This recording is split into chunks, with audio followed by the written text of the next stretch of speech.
My number 10 best chess game of the 1970s is Ray Keene versus Tony Miles. This game was played in the Great Hastings tournament, always played over the New Year holidays. This is the 1975 to 1976 edition. Now, in this game, there are some interesting personal stakes. Both Ray Keene and Tony Miles were vying to become the first English grandmasters, and there was a £5,000 prize to whoever got there first.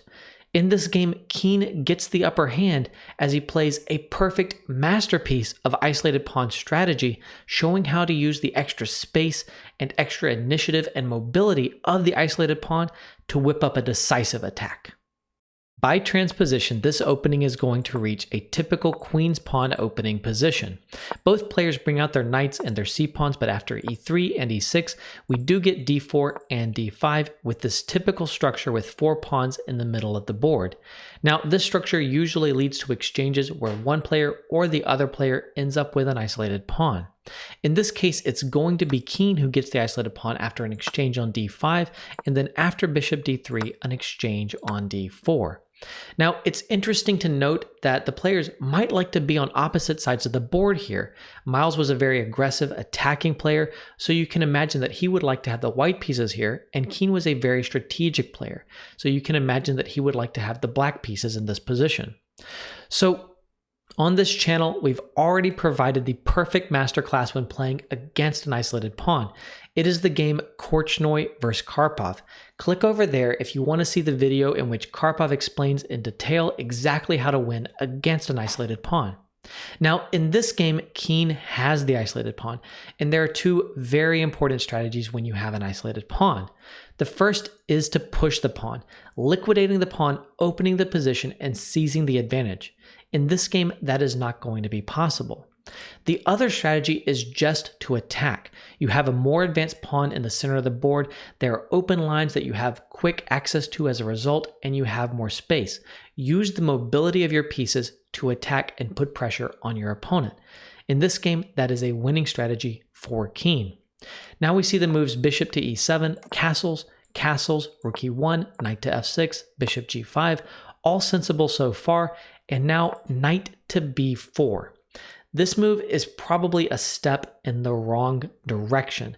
It's definitely sensible. It's acting to put the knight on d5 and to firmly stop the idea of the break d5, which we've already mentioned.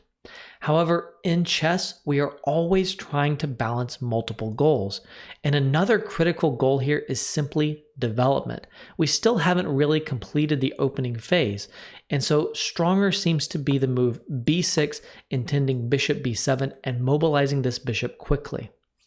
After knight to b4, of course, we want to keep the light squared bishop. That is probably our most important attacking piece when we have an isolated pawn. So that bishop falls back to b1, and now b6 in this position. The move knight to e5 makes sense, but maybe a3 was better, and now bishop to b7. I encourage you to pause your video in this position and try to find the most aggressive attacking move at white's disposal. Keene plays the move rook to e3, definitely the most aggressive and challenging move in the position. He awards himself 2 exclamation marks for playing this move. This move displays a sense of real and correct urgency. If you don't attack with everything you have, then eventually, maybe in 10 moves or 20 moves, this pawn will become a serious weakness. However, there is also risk. If you attack too quickly and don't succeed, then your rook may be misplaced. See the game Rajabov vs. Anand right over there for an example in which Rajabov misplaces his rook and is punished as a result. Now, after the move rook to e3, there are very specific threats. If, for example, the natural move knight to c6, then white wins immediately and by force. Bishop takes f6, bishop takes f6, and bishop takes f7. Boom! A strong, crushing move. Now, king takes, queen h5 check, king back, and rook h3 leaves black no defense to the threatened mate, or mates, I should say. So, after rook e3, we see pawn to g6. Now, this shuts down the idea of bishop takes h7 check, but it is also a compromise. In any case, anytime you are forced to make pawn moves around your king when you are facing an attack, you lose flexibility. Your opponent is now in a better position to aim their pieces at the focal points that you have fixed for them, and if they can sacrifice their way through, you may have no defense. After the move pawn to g6, rook g3 creates one very basic and strong attacking idea. It is to play bishop h6, chase the rook away, and then sacrifice your minor pieces on g6 to force mate. It turns out that this idea is really powerful. Now, the only way to respond is by giving back material. The correct response was knight to c6. Then after bishop h6, you simply give up the exchange with queen takes d4. Now black actually gets really good compensation for the exchange. You're going to have a pawn and you're going to have a bishop pair. In fact, it's not at all clear that black is worse in the position. Anything can happen. However, what actually happens in the game is the move rook to c8. Now about this move, Copeland, who reported on this game for Chess Life magazine, says, "After this, black is lost. I was passing by the board when Miles made this move. He stood up, looking very nervous, and whispered to me, 'I think I may be getting mated here. He can sack all his pieces.' Such nervous outbursts are common among chess players. No reply or opinion is expected or indeed allowed. So I just smiled, put on my non-committal expression reserved for such occasions, and resumed my pacing. Then Keene played bishop h6, stood up, looking just as nervous, and told me, 'I think it is mate. I think I can sack all my pieces.' Both Keene and Miles are correct. This is basically mate. The only way to avoid mate is to give up the exchange on f8. But this is no longer so good. White is going to keep a hold of the d4 pawn, so black will be down a clean exchange and should lose in the long run. So rook to e8. Now, it's almost time to sacrifice our way to glory, but not quite yet. If we start here with knight takes, pawn takes, and then bishop takes, sacrificing two pieces, we can play queen b1, trying to play queen takes g6 with inevitable mate, but now there is knight e4. After knight takes and rook c2 or knight to c2, the queen does not have access to the g6 square. Black defends successfully, and in fact, black should win the game. So we see the precise move pawn to a3. The knight is forced back, c6 or d5, it doesn't really matter, c6 is played in the game, and now it is time to sacrifice.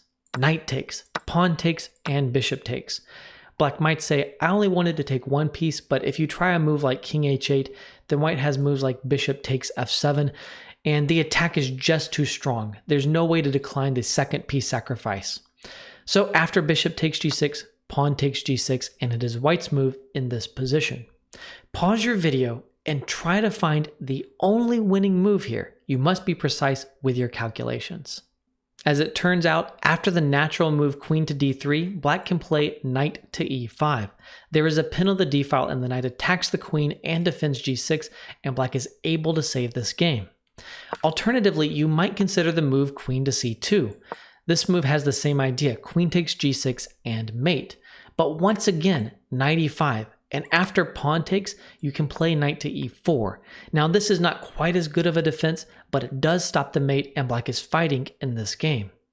The best move is the move queen to b1, putting the queen on the most unusual square, in which case there are no pins on the c file or the d file, and it's just going to be mate.